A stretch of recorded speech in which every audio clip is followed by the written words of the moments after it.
Alright guys, welcome back to the channel. So today we are, the last one you guys seen me work on the Fiero, and we got it running, me and Alex.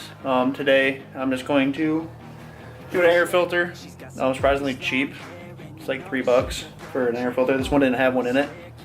We run an air filter and then try to tap off the coolant. Here's any leak in the coolant system, because after all that running we did the other time, it was like 5 minutes combined, if that, off and on. There's no coolant in the radiator.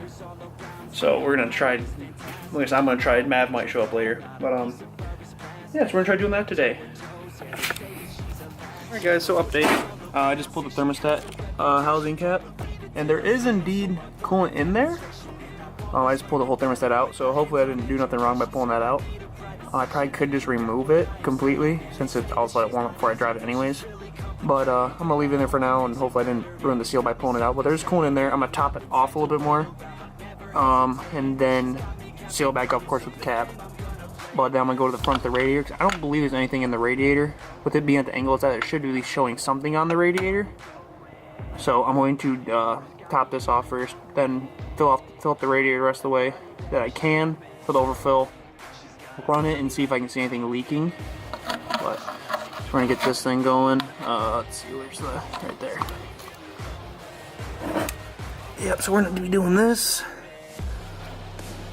And then I'll start I'll top that off with that cap, and then I also got the radiator up here. I got the radiator in here. Top that off, and also the coolant overflow is right there next to it as well. So I'm gonna try to top both those off if I can. That one's gonna be a pain in the butt to get to. Probably get some weird funnel, because right there's the cap underneath the hood. That should be easy to get to, but from what I understand it, those aren't the sturdiest and might start cracking. But so that's the goal for today right now. Top that off and then run it for a bit. And then see what happens, see if any of the levels drop or not. So, then I'll start getting the air filter in too while it's running a little bit. After it runs a little bit, warms up, and then I'll throw the air filter in. Alright, so topped it off right now. It's bubbling a little bit. Probably let that drain a little bit more. I'll top it one more time and see what happens, but it's bubbling a little bit, which is, I would guess, a good sign. I don't know, I've never worked on Fieros before. Only thing I've done before is I got a 4-cylinder one at this 2.8, and it was years ago. So we're gonna do that, and then top off more time, and I'll start putting the air filter in.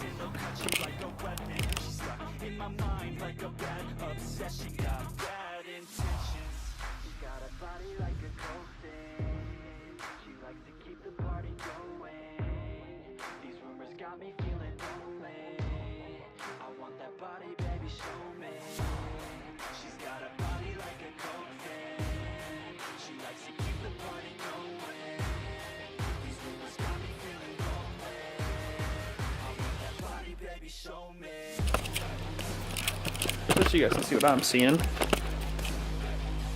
It's a little full, but not horrible. We already kind of cleaned it out a little bit, but running it should clean a lot of the junk out, but I'll put the air filter in next. Probably a main restriction flow, but I'd rather be safe than sorry for a while running it. So, the air filter, which underneath that, of course, now. Air filter. Put her in, like so. Grab my cap, which I put right here. Throw the cap back on. So nothing too crazy. If you know how to work on stuff a little bit, you know how to replace an air filter. Boom. Okay. Let's tighten this up. I'll probably get a wrench. I think I want to say it's a 1/2-inch wrench. And then that's how you do this for the air filter. Alright guys, so I got coolant in the in the thermostat housing, which goes right in the block, which is good. Got the new air filter in. I'm going to pop this radiator cap right here. I'm gonna try to see if any coolant gets up here or not. Alright, so here's that. Oh! Hey, there's coolant now. Okay. So we got coolant in the radiator now, so me topping off that little bit helped out. So that's better than what I thought it was. Engine coolant only in this. I'm gonna assume that's empty. top that off real quick.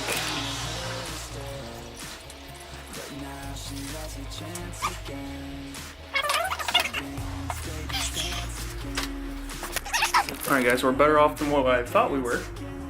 The coolant's already full. And ignore my awesome headlight because I'm that guy, but you know, it works awesome. So yeah, just gonna start it now. Let it run for a little bit, see if anything temperature-wise jumps up that's freaky or not. I'll turn it off, and I'll start taking the wheels off because we might as well got time. That was really about 5 minutes. So pull the wheels off, start getting the rotors off. I know I have a blown brake line in the rear driver's side, so probably you won't be a bad idea to pull that off anyways and replace the line. But I want to get the rotors replaced so I can see if anything hangs up. Because right now the rust is stopping it from turning freely. So I'll start ripping those off. Probably get some gloves. It's getting a little cold. So let's get started first so you guys can see it. Get my headlamp on for you guys. But so here's the first initial squeaky here from the 85. Oh yeah. Interior, not too horrible. Alex pulled this down so it's not completely flush like it used to be, but oh well.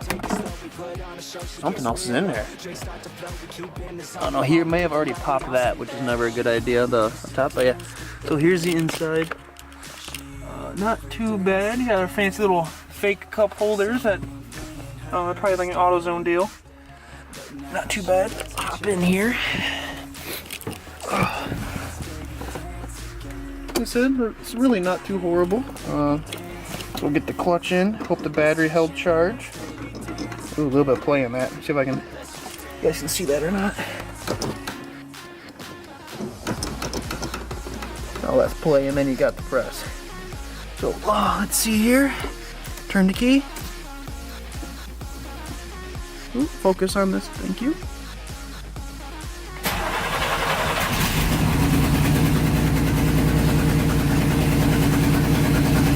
She's in neutral. And she's running. Gas gauge is indeed broke. I'll close this and see if it gets quieter. Not really. The gas gauge is broke. The when I got the fuel pump on there, the old fuel filler sender is like $150. But the actuator that controls the level up and down was broken, so I just deleted it. If I run out, I run out. I got friends that'll come get me.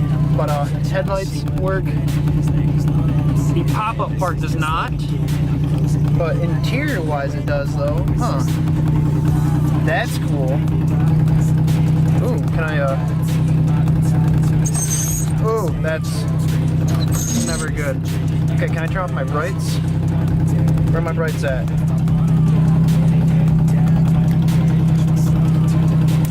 Blinkers. They work. Oh, stop it. Off. Okay. Oh, that's not good. Oh, that's a bad side. Okay, let's see here. So, I don't know how to turn the brights off exactly. That's interior. Brights off. I think I just got brights. But, as you can see. So, I believe that the, actual odometer's off.